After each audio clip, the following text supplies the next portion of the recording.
Close up one, কাছে আসার গল্প। আল্লাহ বলেন ওয়ালা তাকরাবুজ জিনা, কাছেও এসো না, জিনা থেকে যোজন যোজন কিলো দূরে থাকো। ওরা বলে কাছে আসার গল্প। আমার বীর চট্টলার ভাইয়েরা, কাছে আসতে হলে আমরা কোরআনের কাছে আসব, কাছে আসতে হলে নবীর কাছে আসব, কাছে আসার গল্প হবে আমার রবের কাছে আসার গল্প। চিল্লায় বলো ঠিক কি না?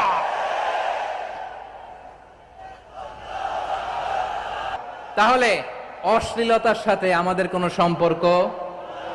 সবাই বলতে পারেননি, আওয়াজ করে বলুন, অশ্লীলতার সাথে আমাদের কোনো সম্পর্ক?